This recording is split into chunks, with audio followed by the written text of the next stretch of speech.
नमस्कार दोस्तों, मैं हूं हिमांशु शर्मा और एक नए जोग्राफिकल थॉट वीडियो के साथ आपके सामने हाजिर हूं। और आज का ये जो वीडियो है ये है वीडियो नंबर 18 हमारी जोग्राफिकल थॉट सीरीज़ का। और अभी हम classical period of modern geography पढ़ रहे हैं। मैंने आपको लास्ट वीडियो में जब हमबोल्ट के बारे में बात कर रहे थे तब भी बताया था कि यहाँ पर भूगोल में या ज्योग्राफी में दो क्लासिकल पीरियड हैं। एक है एंशियंट क्लासिकल पीरियड जिसमें हम ग्रीक एंड रोमन जोग्राफर्स को पढ़ते हैं, दूसरा है मॉडर्न ज्योग्राफी पीरियड। तो मैं आपको थोड़ा सा ये रिमाइंड करा रहा हूँ ताकि आप वहाँ से कनेक्ट कर सकें। ठीक है, तो अभी जो हम पढ़ रहे हैं लास्ट वीडियो से, तो वो था हमारा मॉडर्न ज्योग्राफी का क्लासिकल पीरियड का फर्स्ट वीडियो। ये है वीडियो नंबर 2 और इसमें आज हम पढ़ने वाले हैं कार्ल रिटर के बारे में। लेकिन उससे पहले थोड़ी सी मेरे मतलब की बात, उसके बाद करेंगे आपके मतलब की बात कि चैनल को सब्सक्राइब कर लीजिए। और आप वीडियो देखते तो हैं क्योंकि व्यूज़ मुझे बता रहे हैं कि आप वीडियो देख रहे हैं, बट अगर आप वीडियो पर आए हैं तो चैनल को सब्सक्राइब करें और वीडियो को लाइक करें या डिसलाइक करें, कुछ भी करें बट करके जाएं। ठीक है, और बाकी आप वीडियो देखिए, एंजॉय करिए, नॉलेज गेन करिए। तो आज का ये जो वीडियो है ये है हमारा classical period of modern geography part 2 और अभी हम पढ़ने वाले हैं कार्ल रिटर के बारे में। तो चलिए शुरू करते हैं, टाइम वेस्ट नहीं करते हैं। कार्ल रिटर, ठीक है, हमबोल्ट के बाद इनका नंबर आता है कार्ल रिटर का, जिनका जो टाइम ड्यूरेशन है वो था 1779 से 1859 तक। ठीक है, पहला पॉइंट, इनका जन्म कहाँ हुआ था? इनका जन्म जर्मनी में हुआ था। जर्मनी में एक जगह है जिसका नाम है मेंडेलबर्ग, वहां पे इनका जन्म हुआ था 1779 में। 1779 मीन्स 1779। ठीक है, तो मेंडेलबर्ग में इनका जन्म हुआ था।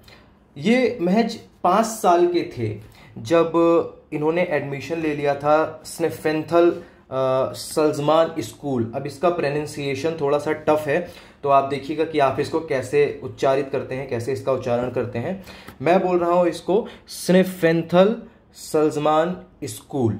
ठीक है, 5 साल की उम्र में इन्होंने यहाँ पर एडमिशन ले लिया था। और ये स्कूल फोकस करता था किस पर? ये फोकस करते थे नेचर की स्टडी पर, स्टडी ऑफ नेचर। तो आप देखिए कि महज 5 साल की उम्र में जिस स्कूल में रिटर का एडमिशन हो रहा है वहाँ का जो मेन फोकस था पढ़ाई का वो था नेचर। वहाँ पे स्टडी ऑफ नेचर को बड़ा कह सकते हैं फोकस किया जाता था उस पर। ठीक है, तो अब 5 साल की उम्र से ही जब ये नेचर के बारे में पढ़ रहे हैं तो इसमें कोई शक नहीं रह जाता है कि प्रकृति के बारे में या फिर भूगोल के बारे में या भूगोल की जो विभिन्न शाखाएं हैं उनके बारे में इनके विचार बचपन से ही इनके मन में डाले जा रहे हैं। ठीक है, इनके इंस्टीट्यूट जो कि जर्मनी में था वहां से।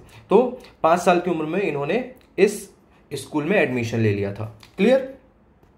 एट द एज ऑफ 17, जब ये 17 साल के हो गए तो यूनिवर्सिटी ऑफ हैले, इसको हैले ही पढ़ते हैं, ये इजी है। तो 17 साल की उम्र में इन्होंने यूनिवर्सिटी ऑफ हैले में एडमिशन लिया। और वहाँ पे पढ़ते क्या थे ये? वहाँ पे इन्होंने मैथ्स पढ़ी, फिलॉसफी यानी कि दर्शन शास्त्र पढ़ा, एंड अगेन जो वो बचपन से पढ़ते चले आ रहे हैं उसी से रिलेटेड सब्जेक्ट नेचुरल साइंस यानी कि प्राकृतिक विज्ञान। कौन कौन से सब्जेक्ट? मैथ्स, फिलॉसफी और नेचुरल साइंस, गणित, दर्शन शास्त्र और प्राकृतिक विज्ञान। तो 17 साल की उम्र में इन्होंने हैले यूनिवर्सिटी में एडमिशन लिया था। क्लियर? आगे बढ़ते हैं। Ritter along with Humboldt, Ritter को हमबोल्ट के साथ ही जोड़ के बात की जाती है। रिटर एंड हमबोल्ट इन दोनों को ही फाउंडर माना जाता है। ठीक है, किस चीज का फाउंडर? मॉडर्न ज्योग्राफी का फाउंडर। इन्होंने मॉडर्न ज्योग्राफी की स्थापना की है। ठीक है, तो हमबोल्ट को श्रेय दिया जाता है, बेशक दिया जाता है, बहुत ज्यादा दिया जाता है, बट रिटर का भी लगभग उतना ही महत्व है, उतना ही योगदान है मॉडर्न ज्योग्राफी यानी कि आधुनिक भूगोल की स्थापना करने में। ठीक है, और इसीलिए जो हमारे रिटर साहब हैं उनके जो थॉट हैं, ज्योग्राफिकल थॉट हैं, उन पे आपको बहुत ज़्यादा असर देखने के लिए मिलता है अलेक्जेंडर वॉन हमबोल्ट का। क्लियर? तो एक बार फिर से देख लीजिए, ये 1779 में पैदा हुए थे, 5 साल की उम्र में स्कूल में एडमिशन लिया था जहाँ पे इन्होंने नेचर की पढ़ाई शुरू की। और 17 साल की यूनिवर्सिटी में हैले यूनिवर्सिटी में 17 साल की उम्र में हैले यूनिवर्सिटी में गए और वहाँ पे इन्होंने maths, philosophy and natural science पढ़ा। और हमबोल्ट के साथ साथ इनको काउंट किया जाता है, क्रेडिट दिया जाता है for the founding modern geography, और ये जो है ये हमबोल्ट से बहुत ज़्यादा प्रेरित और प्रभावित भी थे। ठीक है, आगे बढ़ते हैं, बुक्स की बात करते हैं। ठीक है, बुक्स में तो कुछ ज़्यादा एक्सप्लेन करने वाला होता नहीं है, आपको नाम याद रखने हैं, क्योंकि अगर आप किसी कंपटीशन में बैठ रहे हो, खासकर अगर आप नेट जेआरएफ के कंपटीशन में बैठ रहे हो, तो बुक्स और उनके राइटर और वो किस सन में पब्लिश की गई हैं, ये बहुत इंपॉर्टेंट हो जाता है। अगर आपने नेट जेआरएफ का पेपर ऑलरेडी दे रखा है तो आपको पता है ये बात, आप बहुत भली बात ही जानते हैं। जिन्होंने नहीं दे रखा है उनके लिए बता रहा हूँ कि घुमा फिरा के मैच द फॉलोइंग में, ठीक है, या फिर ऐसे ही डायरेक्ट पूछ लेते हैं। ठीक है, आपसे पूछेंगे जरूर, लगभग 5-6 क्वेश्चन तो मिनिमम आ ही जाते हैं जो बुक्स और राइटर से रिलेटेड होते हैं।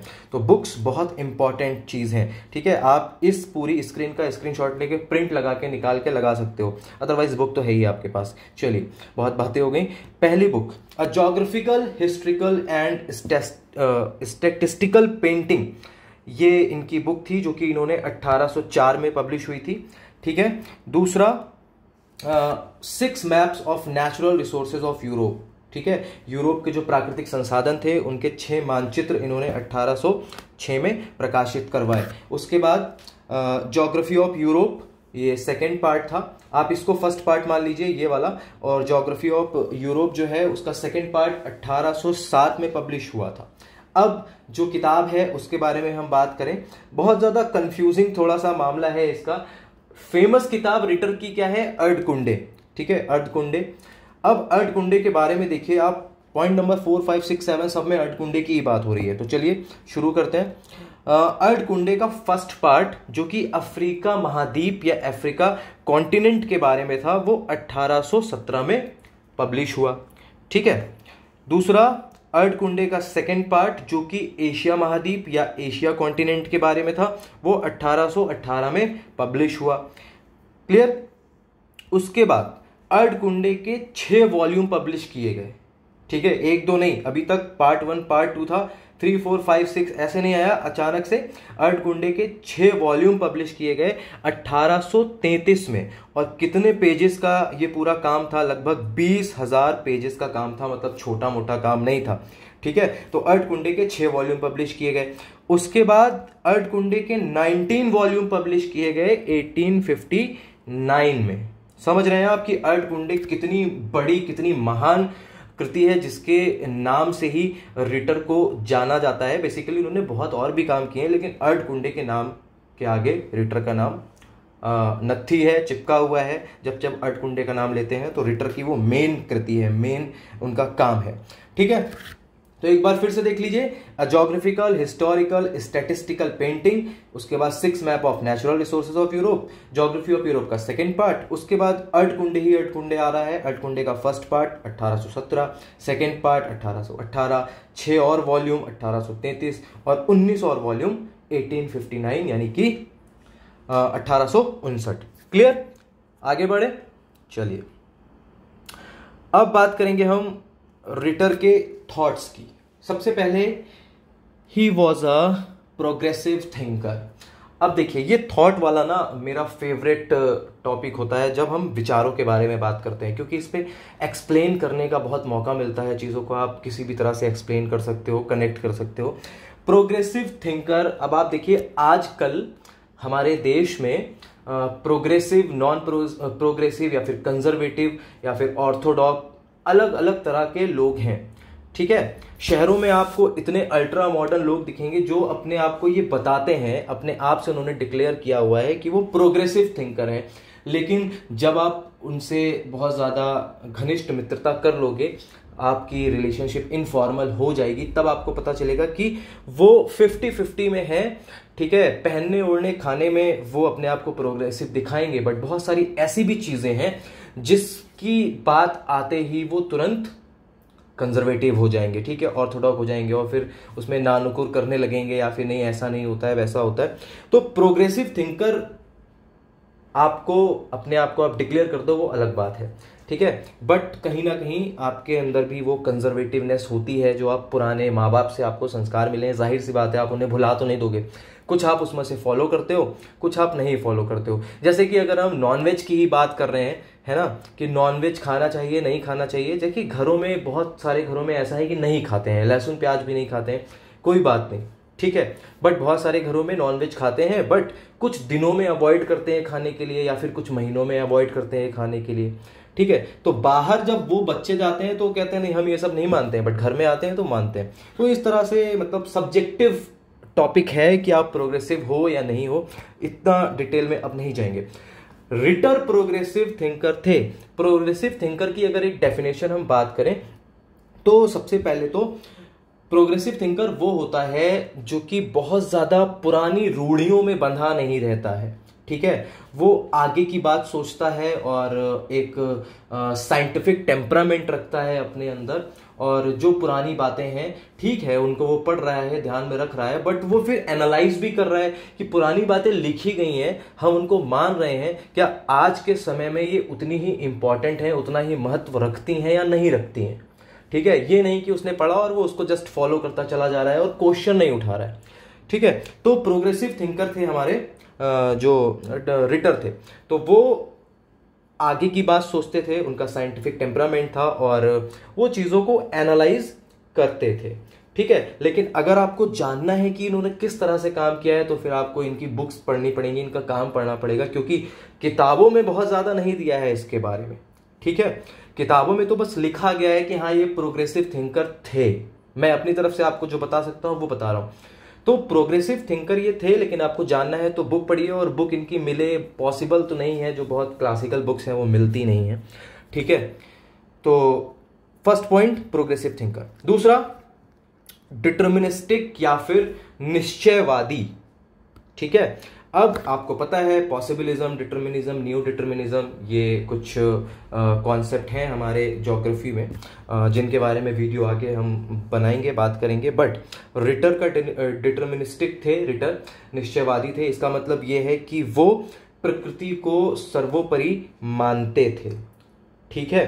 प्रकृति उनके लिए प्रधान थी, मतलब इस पूरी धरती पर जो भी कुछ काम हो रहा है उसमें वो, ठीक है, मानव को वो निग्लेक्ट नहीं कर रहे हैं। उनका कहना है कि ह्यूमन है, ठीक है, लेकिन जो प्रधानता है, वो जो हेड कर रहा है, जो डोमिनेट कर रहा है, वो है हमारी नेचर, ठीक है। डिटर्मिनिस्टिक अप्रोच का मतलब यहां पे हम नेचर की बात कर रहे हैं। जो लोग नेचर को मानते हैं सर्वोपरि की, जो भी हो रहा है प्रकृति के हिसाब से हो रहा है, मानव के हिसाब से नहीं हो रहा है, उसको हम कहते हैं डिटर्मिनिस्टिक। तो ये मानते तो थे कि हाँ भाई ह्यूमन है, बट जो ह्यूमन है वो कई सारी क्रियाएं कर रहा है, उसका जो कल्चर है, उसकी जो पहनावा है, खान पान है, उसका रहन सहन है, वो सारी चीजें डिसाइड कौन करता है? प्रकृति डिसाइड कर रही है। इसका इन्होंने एक एग्जाम्पल भी दिया कि जो यूरोप है ना, उसकी जो कोस्ट है, उसका जो समुद्र तट है, वो बड़ा ही कटा पटा है, ठीक है। कटा फटा मतलब सिमेट्रिकल नहीं है, ठीक है, ऊंचा नीचा कटा फटा, इस टाइप का यूरोप का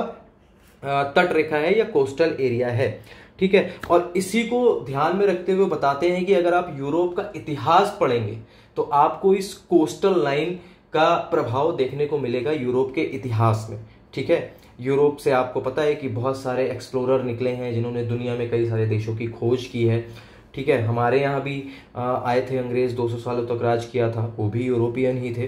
तो वो कहते हैं कि अगर आप जानना चाहते हैं, मतलब वो अपनी डिटर्मिनिस्टिक अप्रोच को जस्टिफाई कर रहे हैं। उनका कहना है कि जो यूरोप की कोस्टल लाइन है वो इतनी ज़्यादा नॉन सिमेट्रिकल है, इतनी ज़्यादा कटी फटी है कि आप उसकी हिस्ट्री पढ़ेंगे तो आप देखेंगे कि यहाँ की हिस्ट्री में यहाँ के आर्थिक हालात, राजनीतिक हालात, उनके ऊपर बहुत असर रहा है यहाँ की कोस्टल लाइन का। क्लियर? अगला है एंथ्रोपोसेंट्रिक ज्योग्राफी। अब देखिए, अगर आप ध्यान से पढ़ रहे हैं, सुन रहे हैं, तो आप कहेंगे कि अभी अभी आपने बताया कि डिटर्मिनिस्टिक है, यहाँ पे जो मेन है वो नेचर है। अभी रिटर ही बता रहे हैं डिटर्मिनिस्टिक, उसको जस्टिफाई भी कर रहे हैं, और रिटर ही कह रहे हैं कि एंथ्रोपोसेंट्रिक ज्योग्राफी, यानी कि एंथ्रोपोसेंट्रिक का मतलब क्या होता है? मानव केंद्रित, ठीक है। हर वो चीज जिसके केंद्र में मानव है वो एंथ्रोपोसेंट्रिक है। तो अभी आप कहोगे कि अभी आप मानव के केंद्र में रहने की बात कर रहे हो या रिटर मानव के केंद्र में रहने की बात कर रहे हैं, तो क्यों कर रहे हैं? चलो देखते हैं। इनका कहना है कि प्रकृति हमें डोमिनेट तो कर रही है, हमारे लिए सारी चीजें निश्चित कर रही है, बट ज्योग्राफी जब हम पढ़ते हैं तो हम किसी भी ज्योग्राफिकल फैक्ट के बारे में, किसी भी ज्योग्राफिकल फिनोमेना के बारे में बात करते हैं, उसके सेंटर में मानव रहता ही रहता है। ठीक है, हम पृथ्वी का वर्णन मानव के बिना कर ही नहीं सकते हैं। मानव इस धरती के लिए बहुत जरूरी है। इवन इनका कहना है कि ह्यूमन एंड प्रकृति दोनों आपस में इंटर रिलेटेड हैं, तभी इनका इंपॉर्टेंस है।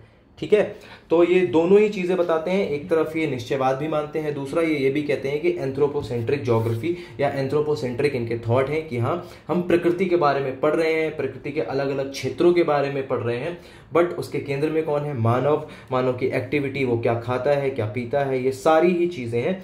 इनके बारे में इनका जो कोट है वो ये है कि रिटर कह रहे हैं कि सिर्फ अर्थ सरफेस का डिस्क्रिप्शन ही ज्योग्राफी का ऑब्जेक्टिव नहीं है। ठीक है, अर्थ सरफेस का डिस्क्रिप्शन दीजिए, बट अलॉन्ग विथ, यानी कि उसके साथ साथ ह्यूमन एक्टिविटी का भी डिस्क्रिप्शन दीजिए, जो कि वो भी इंपॉर्टेंट है। समझ में आ रहा है आपको? तो एंथ्रोपोसेंट्रिक का मतलब क्या है कि हम प्रकृति के बारे में पढ़ेंगे, हम पृथ्वी के बारे में पढ़ेंगे, पृथ्वी के क्षेत्रों के बारे में, महाद्वीपों के बारे में, महासागरों के बारे में पढ़ेंगे, बट उसके साथ साथ उसका संबंध मानव से किस तरह से है उसके बारे में भी बात करेंगे। Clear? Concept of whole, concept of whole इन्होंने दिया था। इनका मानना था, इनका जो कोटेशन है कॉन्सेप्ट ऑफ होल का, कि from an individual fact towards whole, कि हम छोटे छोटे फैक्ट्स को लेकर एक पूरे मतलब छोटे छोटे फैक्ट्स को मिला के एक पूरे कॉन्सेप्ट तक पहुंचे। ये मेरा एक बताने का तरीका है, बट जो इसको हिंदी में कहते हैं संपूर्ण की संकल्पना। क्या है आप देखिए, इसका एग्जाम्पल मैं आपको बताता हूं जो कि बुक में लिखा हुआ है कि इनको अफ्रीका की स्टडी करनी थी। ठीक है, तो अफ्रीका की स्टडी करने के लिए इन्होंने पूरे अफ्रीका कॉन्टिनेंट को एक साथ नहीं स्टडी किया है, उसको 4 भागों में डिवाइड कर दिया है। ठीक है, 4 अलग अलग पार्ट में डिवाइड कर दिया, और जो 4 पार्ट इन्होंने डिवाइड किए उसको सब पार्ट्स में भी डिवाइड कर दिया, कई सारे सब पार्ट बनाए। ठीक है, और जो सब पार्ट बनाए ना वो छोटे छोटे पार्ट थे। पहले इन्होंने एक एक सब पार्ट का अच्छे से अध्ययन किया, अच्छे से स्टडी की। ठीक है, और फिर जब सारे पॉइंट, सारे सब पार्ट्स की स्टडी कर ली, तो बाद में इन्होंने वो सारे के सारे फैक्ट्स को आपस में जोड़ दिया। उन सारे सब डिवीजन जो है उनको जोड़ा, जितने डिवीजन किए थे 4 उनको जोड़ा, और उसके बाद अगेन इन्होंने पूरे अफ्रीका की बात की। इन्होंने सबसे पहले अफ्रीका की बात नहीं की कि हम अफ्रीका के बारे में बात कर रहे हैं, वहां पे इतने देश हैं, नहीं। इन्होंने डिवीजन किया, उसके बाद और छोटा छोटा डिवीजन किया, फिर उस छोटे छोटे डिवीजन का स्टडी किया, और फिर सबको जोड़ दिया, और फिर अफ्रीका के बारे में एक पूरी होल कॉन्सेप्ट इन्होंने, होल डिस्क्रिप्शन अफ्रीका के बारे में दिया। ठीक है, ये पढ़ने का अच्छा तरीका भी है। अब अगर आप एक पूरे सब्जेक्ट को एक साथ पढ़ो, है ना, टफ है, आपको मेंटल प्रेशर भी होगा कि आपको एक सब्जेक्ट एक साथ पढ़ना है सब कुछ, नहीं। सब्जेक्ट की अलग अलग बुक आती है, देखो ना, एक पूरे सब्जेक्ट को अलग अलग बुक में डिवाइड कर दिया गया, बुक को अलग अलग चैप्टर्स में डिवाइड कर दिया, चैप्टर्स को अलग अलग टॉपिक्स में डिवाइड कर दिया गया। यही वाली संकल्पना है। अब हम क्या पढ़ेंगे? हम टॉपिक्स पढ़ेंगे, और टॉपिक पढ़ते पढ़ते हमारा पूरा का पूरा चैप्टर कंप्लीट हो जाएगा। चैप्टर पढ़ते पढ़ते हमारी पूरी बुक कंप्लीट हो जाएगी, और फिर अलग अलग बुक पढ़ेंगे। उसके बाद पता चलेगा, अच्छा, now I am masters in geography. हमने ज्योग्राफी में मास्टर्स कंप्लीट कर लिया है, क्योंकि अब ये जो मास्टर्स है ज्योग्राफी, जो मैं पॉइंट बता रहा हूं आपको, ये क्या है? ये है होल। और हमने शुरू कहां से किया था? टॉपिक्स पढ़कर, अलग अलग टॉपिक पढ़ रहे थे। तो आपको समझ में आ रहा है? सेम यही चीज इन्होंने अफ्रीका के साथ की। क्लियर? सबसे पहले topic, then chapter, then book, and फिर अलग अलग बुक, उसके बाद पूरा का पूरा सब्जेक्ट खत्म, मतलब कंप्लीट हो गया है। खत्म का मतलब कंप्लीट। क्लियर? तो ये था इनका कॉन्सेप्ट ऑफ होल। अगला आता है theory of relationship in space. अब ये जो पॉइंट है थ्योरी ऑफ रिलेशनशिप, इसमें क्या बता रहे हैं जो हमारे रिटर साहब हैं, उनका कहना है कि अर्थ या प्रकृति और मानव दोनों को डिस्क्राइब ही नहीं किया जा सकता जब तक हम इनके बीच में संबंधों को स्थापित करके उनके बारे में ना बताएं। तो इनका कहना है कि जब कभी भी हमें बताना है प्रकृति के बारे में, जब कभी भी हमें बताना है ह्यूमन के बारे में तो दोनों के बारे में हम मिला जुला के ही बता सकते हैं, उनके बीच में इंटर रिलेशनशिप इस्टेब्लिश करके ही बता सकते हैं। ऐसे बताना पॉसिबल नहीं है, या फिर कह रहे हैं कि ऐसे ही बताना चाहिए। ठीक है, तो ये है इनका थ्योरी ऑफ रिलेशनशिप। और रिलेशनशिप किसके बीच में? मैन, देखो मैन लिख रहा हूं मैं, इसको हटा दीजिए, मैन एंड, चल ही नहीं रहा है ये तो, कोई बात नहीं, जाने दीजिए, आपको ऐसे ही बता दे रहा हूं मैं। थ्योरी ऑफ रिलेशनशिप, रिलेशनशिप किसके बीच में? मैन एंड नेचर के बीच में। क्लियर? आगे बढ़ते हैं, इनके और भी कई सारे थॉट्स हैं। Now geography is synonym of अर्धकुंडे। इनका कहना है कि ज्योग्राफी क्या है? एक पर्यायवाची है अर्धकुंडे का। और अर्धकुंडे क्या है आपको पता है? क्या है अर्धकुंडे? इनकी एक मुख्य किताब है जिसके बारे, मतलब आप कह सकते हो इनकी यूएसपी है, मतलब इसी से इनको जाना जाता है कि इन्होंने अर्धकुंडे लिखी हुई है। ठीक है, तो इनका यही मानना था कि जो हमारी ज्योग्राफी है इसको भाई सर्वाधिक पूर्ण यानी कि मोस्ट कंप्लीट रूप से हम किस तरह से डिस्क्राइब कर सकते हैं। ठीक है, अगर हम इसको डिस्क्राइब कर सकते हैं तो जाहिर सी बात है कि उसमें हमें मानव को बनाने वाला या सृष्टि को बनाने वाला, मतलब बहुत सारी चीजें इन्होंने कनेक्ट करते चले गए हैं। ठीक है, नेचर है, ह्यूमन है, और फिर नेचर और ह्यूमन को किसने बनाया है, तो ये थोड़ा सा आपको दार्शनिक, और फिर आपको लगेगा कि यहाँ पे ईश्वर की बात हो रही है। तो नेक्स्ट पॉइंट जो है इसी बारे में है। तो आप ये समझ लीजिए कि भूगोल को पूरी तरह से कंप्लीट बना के डिस्क्राइब करना रिटर के लिए बहुत जरूरी था। और उन्होंने ऐसा कहा कि अर्धकुंडे में उन्होंने यही कोशिश की है कि जो भूगोल है उसको किस तरह से कंप्लीट रूप से प्रस्तुत किया जा सके, डिस्क्राइब किया जा सके। तो जबकि उन्होंने अर्धकुंडे में ये किया है, यानी कि जो अर्धकुंडे है उसका पर्यायवाची क्या है? भूगोल। भूगोल बोलो या अर्धकुंडे बोलो। ठीक है, तो इन्होंने ये बात कही। समझ में आ गया आपको? आगे बढ़ते हैं, जो हम अभी आपको बता रहे थे टेलियोलॉजिकल व्यूज, इसको कहते हैं ईश्वर उद्देश्यवादी विचारधारा। ठीक है, इनका कहना है कि भाई ये जो धरती है, इस धरती पे जो मानव है, इस धरती पे कोई भी चीज है, उन सब चीजों का निर्माण किया है किसने? ईश्वर ने। और ऐसे ही नहीं कर दिया है कि हाँ चलो कुछ भी बना देते हैं, मन कर रहा है, बोर हो रहे हैं तो बना रहे हैं, नहीं। इनका कहना है कि इस धरती पे जो कुछ भी है वो भगवान ने बनाया है, और भगवान ने ऐसे ही नहीं बनाया है, हर उस चीज का उद्देश्य है जो इस धरती पर है। समझ में आ रहा है आपको? इनका कहना है कि देखो मानव आया है, मानव इस धरती पर पैदा हुआ, पला बड़ा बढ़ने के बाद उसने यहीं से ज्ञान अर्जित किया। स्कूल वाले ज्ञान की बात नहीं कर रहे हैं, क्योंकि आप सोचो आज से हजारों साल पहले अर्ली ह्यूमन, उनके पास तो स्कूल नहीं था ना, बट उन्होंने फिर भी चीजें सीखी ना। उन्होंने हथियार बनाना सीखा, उन्होंने पहिए बनाए, पहिए से गाड़ी बनाना सीखा, आग जलाना सीखा, खेती करना सीखा। ये सब क्या है? ये ज्ञान है, ये शिक्षा है। तो इस धरती पर ही मानव को शिक्षा मिली है। ठीक है, यानी कि ये उसका शिक्षण संस्थान है। मानव का शिक्षण संस्थान क्या है? ये धरती। और इनका कहना है कि भाई आप देखते हो कि अलग अलग महाद्वीप हैं, अलग अलग महाद्वीप को भगवान ने इसीलिए बनाया है कि उनके ऊपर मानव को बसाया जा सके, और अलग अलग प्राकृतिक प्रदेश, अलग अलग जलवायु के आधार पर वो अपनी संस्कृति को डेवलप कर सकें। विभिन्न प्रकार की संस्कृति, पहनावा, खान पान, उनका रहन सहन, ये सारी चीजें डिसाइड कर सकें। तो इनका कहना है कि ये सारी चीजें भगवान ने बहुत सोच समझ के की हैं, मतलब प्रॉपर स्क्रिप्टेड काम किया है भगवान ने, ऐसे ही नहीं कि कुछ भी कहीं है। ठीक है, एक एक कीड़ा मकोड़ा जो है उसका भी एक इंपॉर्टेंस है इस धरती पर। समझ में आ गया आपको? तो ये ईश्वर में मानते थे। समझ में आ रहा है ना? ये ईश्वर में बड़ा भरोसा करते थे। और ज्योग्राफी में इनका टेम्परामेंट साइंटिफिक था, जैसा कि मैंने आपको पहले भी बताया। ये प्रोग्रेसिव भी थे, लेकिन प्रोग्रेसिव होने के साथ साथ ये टेलियोलॉजिकल जो कॉन्सेप्ट है या व्यूज हैं उसके ऊपर भी इनका भरोसा था, या उसके ऊपर भी अपने विचार इन्होंने रखे हुए हैं। ठीक है, आगे बढ़ते हैं, रीजनल स्टडी की बात करते हैं। रीजनल स्टडी का मतलब क्षेत्रीय या प्रादेशिक होता है, प्रादेशिक अध्ययन की बात करते हैं। रिटर देखिए, रिटर ने जो अपनी यूरोप के बारे में पहली रचना लिखी थी वो तो वैसे सिस्टमैटिक जो व्यूज हैं उसके ऊपर आधारित थी, लेकिन उसके बाद इन्होंने जो भी काम किया है, इन्होंने रीजनल स्टडी पर बहुत ज्यादा जोर दिया है और फोकस किया है।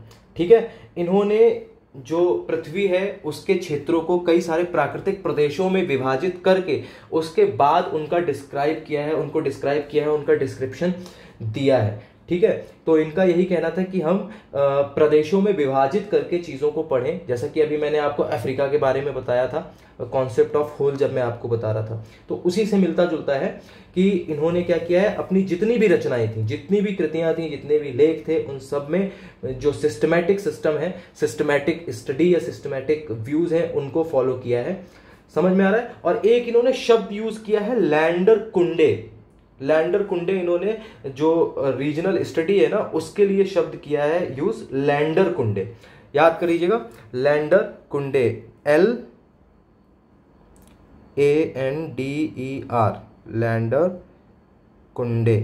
ठीक है, तो ये जो लैंडर कुंडे शब्द इन्होंने यूज किया है, किसके लिए किया है? अभी तो मैंने आपको बताया था, देखो अब मैं ही भूल गया हूं। लैंडर कुंडे रीजनल स्टडी के लिए सामने लिखा हुआ है। ठीक है, रिप्रेजेंटेशन ऑफ लैंड, यानी कि जो स्थल है उसका चित्रण कैसे किया जाए। तो रिटर ने ये भी बताया है कि भाई आप अर्थ को ऐसे सिर्फ ऐसे नहीं कि बस लिखते चले जा रहे हो, लिखते चले जा रहे हो, लिखते चले जा रहे हो, नहीं भैया, उसका चित्रण करो। चित्रण मतलब कुछ लैंडफॉर्म्स अगर उसके बारे में बता रहे हो तो उसको बताओ।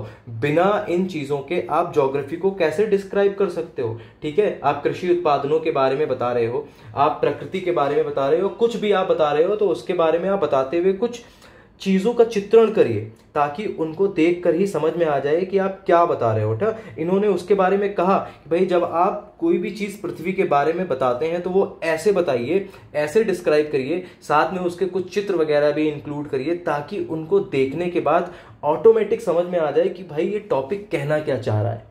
डायग्राम का यही मतलब होता है कि अगर हम डायग्राम देख रहे हैं तो डायग्राम टॉपिक के बारे में ऑटोमेटिक अपने आप बता रहा होता है। ठीक है, समझ में आ रहा है। तो ये तो हो गई भाई रिटर्स के थॉट। आगे बढ़ते हैं। रिटर ने कौन कौन से मेथड्स अपनाए हैं? Empirical method. ठीक है, आपको पता है कि यही सेम मेथड किसने अपनाया था? हमबोल्ट ने भी अपनाया था, है ना।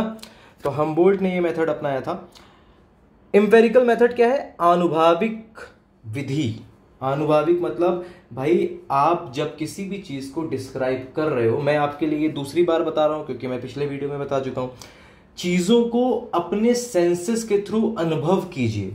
ठीक है, आप जो ऑब्जर्वेशन कर रहे हैं अपने सेंसेस से, अपने खुद के ऑब्जर्वेशन से चीजों को डिस्क्राइब कीजिए। ऐसे नहीं कि जो आपने पिछली किताब में पढ़ा है उसको अपनी किताब में लिख रहे हो, नहीं, आप चीजों को अनुभव करो। पहाड़ के बारे में बता रहे हो किसी किताब से पढ़ के, पहाड़ पे जाओ, खुद देखो, महसूस करो पहाड़ के बारे में, खुद स्टडी करो, उसके बाद लिखो। नदी के बारे में बता रहे हो तो नदी के किनारे जाओ, उसके बारे में पढ़ो।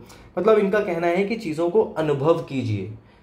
ठीक है, जब आप उसको खुद अनुभव करेंगे तो उसका डिस्क्रिप्शन अच्छे से दे पाएंगे। ठीक है, अब आप ऐसे समझ लीजिए कि किसी को आपने खाना खाते हुए देखा है कि भाई एक पिज्जा मंगाया हुआ है, पिज्जा का टेस्ट कैसा है, उसने कहा अच्छा है। अब आप पिज्जा के बारे में डिस्क्राइब कर रहे हो तो बोलोगे कि पिज्जा अच्छा होता है। How do you know? नहीं ना, आपने जस्ट सुना है। आपको क्या करना है, जाओ पिज्जा खाओ, उसके बाद बताओ कि अच्छा है कि नहीं है। हो सकता है कि आपको अच्छा ना लगे। ठीक है, तो आपको स्वयं अपने आप जाके चीजों को अनुभव करना है। दूसरा, कंपैरेटिव स्टडी। कंपैरेटिव स्टडी क्या है भाई? कंपैरेटिव यानी कि तुलनात्मक अध्ययन, चीजों की तुलनात्मक या फिर उनके बीच जो कंपैरिजन किया जा सकता है वो करना बहुत ही ज्यादा जरूरी है। तुलनात्मक अध्ययन करने से हमें सही गलत का भी पता चलता है, अच्छे और बहुत अच्छे का पता भी चलता है, खराब और बहुत खराब का भी पता चलता है। ठीक है, मतलब अगर हम किसी भी चीज को कंपेयर करते हैं तो दैट्स गुड। ठीक है, पढ़ाई के मामले में बता रहा हूं मैं, अपनी पर्सनल इंडिविजुअल लाइफ के बारे में मत ले जाइएगा इसको। मैं पढ़ाई के बारे में बता रहा हूं कि जब आप पहाड़ एक, पहाड़ ए, पहाड़ दो पहाड़ के बीच में कंपैरिजन करेंगे तभी तो पता चलेगा ना कि कौन सा बड़ा पहाड़ है, कौन सा छोटा है। ठीक है, कौन सा न्यू माउंटेन है, न्यू फोल्ड, कौन सा ओल्ड फोल्ड माउंटेन है, कौन सा रेसिडुअल माउंटेन है, कौन सी नदी लंबी है, कौन सी छोटी है, कौन सी चौड़ी है ना। ये सारी चीजें कैसे पता चलेंगी? जब आप तुलना करेंगे। समझ में आ रहा है? तुलना करना बहुत ज्यादा जरूरी है। तथ्यों के बीच में संबंध स्थापित करना भी जरूरी है। ठीक है, समझ में आ रहा है ना आपको? चलिए आगे बढ़ते हैं। Regional method. रीजनल मेथड इसको बहुत ज़्यादा एक्सप्लेन नहीं करूंगा मैं आपको। अभी मैंने बताया कि इन्होंने लैंडर कुंडे शब्द का यूज़ किया है रीजनल स्टडी के लिए, ठीक है। तो इनका क्या कहना है कि रीजन्स को डिवाइड करिए छोटे छोटे पार्ट्स में और उसके बाद पढ़िए, ठीक है। और उसी को रिलेट कर देते हैं कॉन्सेप्ट ऑफ होल से कि छोटे छोटे रीजन्स को जब आप डिवाइड करके उनके बारे में बहुत ही डीप स्टडी कर लेंगे, देन सारे पार्ट्स को जोड़ दीजिए और फिर आप एक होल डिस्क्रिप्शन दीजिए जो आप दे सकते हैं, जो आपने छोटे छोटे पार्ट्स को स्टडी करके ग्रहण किया है, निकाला है, ठीक है। तो रीजनल मेथड है, इसके बारे में बहुत ज्यादा हम बात नहीं करेंगे। Clear. Analysis and synthesis method. Analysis method या सिंथेसिस मेथड जो है वो क्या बता रहा है? एनालिसिस मेथड और सिंथेसिस मेथड की आप रिटर ने ये बताया है कि भाई तथ्यों को इकट्ठा करिए, ठीक है, उनके बीच में संबंध स्थापित कीजिए, उसको एनालाइज करिए, उनको एक दूसरे के साथ कनेक्ट करके देखिए, डॉट कनेक्ट करके देखिए, क्या समानता है क्या असमानता है। ये सारी चीजें आपको कैसे पता चलेंगी? ये आपको तभी पता चलेंगी जब आप चीजों को एनालाइज करोगे, ठीक है। तो एनालाइज करना, उनका विश्लेषण करना, ये बहुत ज्यादा जरूरी है, ऐसा रिटर ने बताया है। उसके बाद कार्टोग्राफिक मेथड है। आपको पता है कार्टोग्राफिक मेथड क्या है? चीजों को या किसी भी जगह के बारे में हम बता रहे हैं तो उसको हमें मानचित्रों के माध्यम से बताना है, ठीक है। ऐसे नहीं कि बस हम बताते चले जा रहे हैं, चीजों को मानचित्रों के माध्यम से बताइए। रिटर का ये मानना था कि भाई अगर आप ये चीजें बता रहे हैं, कुछ भी बता रहे हैं, किसी भी क्षेत्र के बारे में, किसी भी महाद्वीप के बारे में, किसी भी महासागर के बारे में बता रहे हैं, देन सिंपल है कि आप बताओ, आप लिख रहे हो आप लिखो, बट कार्टोग्राफिक मेथड अपनाओ, चीजों को मैप करो, चीजों की मैपिंग करो, मैप बनाओ, तब जाके आप अच्छे से डिस्क्राइब कर पाओगे, ठीक है। समझ में आ रहा है? तो रिटर के ये मेथड थे। अभी जैसा कि मैंने आपको फर्स्ट स्लाइड में बताया था कि जो रिटर हैं वो हम्बोल्ट से बहुत ज्यादा प्रभावित हैं, ठीक है। अब जाहिर सी बात है कि अगर कोई इंसान किसी से प्रभावित है तो उसके बहुत सारे गुण उस व्यक्ति से मिलते होंगे जिससे वो प्रभावित है। तो इसीलिए बहुत सारी समानताएं हैं और बहुत सारी असमानताएं हैं। असमानताएं नहीं कहेंगे क्योंकि आदमी का अपना भी कुछ नेचर होता है, उसके अपने भी कुछ तरीके होते हैं। समानताएं तो हैं क्योंकि वो प्रभावित थे किससे? हम्बोल्ट से। कौन कौन सी समानताएं हैं? Study of whole. आपने अगर हम्बोल्ट की वीडियो देखी है तो यू नो कि हम्बोल्ट ने भी स्टडी ऑफ होल के बारे में बताया था, और अभी जस्ट आप पिछली स्लाइड्स में पढ़ के आए हैं कि इन्होंने भी किसके बारे में बताया है? स्टडी ऑफ होल के बारे में बताया है, from an individual to the whole, ठीक है। इंफेरिकल स्टडी, अगेन हम्बोल्ट के वीडियो में हमने बात की थी इंफेरिकल स्टडी के बारे में कि आपको अनुभव करना है आपस में, मतलब अपने सेंसेस से चीजों को अनुभव करना है। अभी जस्ट आपको थोड़ी देर पहले मैंने डिस्क्राइब किया था। तो ये सिमिलैरिटी है, रिटर ने भी इंफेरिकल मेथड या इंफेरिकल स्टडी की बात की है और हम्बोल्ट ने भी, ठीक है। ज्योग्राफिकल डाइवर्सिटीज यानी कि भौगोलिक विविधताओं के बारे में भी दोनों ने ही बात की। हम्बोल्ट ने भी ज्योग्राफिकल विविधताओं या ज्योग्राफिकल डाइवर्सिटी के बारे में बात की और रिटर ने भी। एंड देन दोनों में ही समानता है कि दोनों ने फिजिकल ज्योग्राफी के बारे में भी स्टडी और डिस्क्रिप्शन दिया है, ठीक है। ये तो समानताएं हो गई। अब देख लेते हैं डिससिमिलरिटीज कौन कौन सी हैं, यानी कि असमानताएं कौन कौन सी हैं। पहला है रीजनल एंड सिस्टमैटिक ज्योग्राफी, ठीक है। रीजनल एंड सिस्टमैटिक ज्योग्राफी में अब ये असमानता कैसे है कि देखो, सिस्टमैटिक ज्योग्राफी मैंने आपको बताया था कि रिटर ने अपनी सिर्फ पहली जो यूरोप वाली किताब थी उसमें सिस्टमैटिक मेथड का यूज किया है। अदरवाइज जो रिटर हैं वो रीजनल ज्योग्राफी के बारे में बात करते हैं और जो हम्बोल्ट है वो सिस्टमैटिक ज्योग्राफी के बारे में बात करते हैं। क्लियर। दूसरा डिफरेंस या डिससिमिलैरिटी क्या है कि रिटर ने टेलियोलॉजिकल व्यूज यानी कि जो ईश्वर उद्देश्य परक जो मेथड अभी मैंने आपको बताया था, व्यूज बताए थे, ईश्वरवाद के बारे में इन्होंने बात की है। हम्बोल्ट ने ऐसा कुछ भी बात नहीं की, उन्होंने सीधे सीधे प्रकृति के बारे में बात की है, ठीक है। तीसरा एंथ्रोपोसेंट्रिक ज्योग्राफी। अब देखिए रिटर ने एंथ्रोपोसेंट्रिक अप्रोच रखी हुई थी। उनका कहना था कि हम पृथ्वी पर जो कुछ भी पढ़ते हैं उसके केंद्र में क्या होना चाहिए? ह्यूमन होना चाहिए, ठीक है। तो ये तो एंथ्रोपोसेंट्रिक बात हो गई, बट हम्बोल्ट ने ऐसा कुछ भी नहीं कहा था, ठीक है। उन्होंने एंथ्रोपोसेंट्रिक कोई भी व्यूज अपने नहीं दिए। स्पेशियल डिस्ट्रीब्यूशन, स्थानिक वितरण।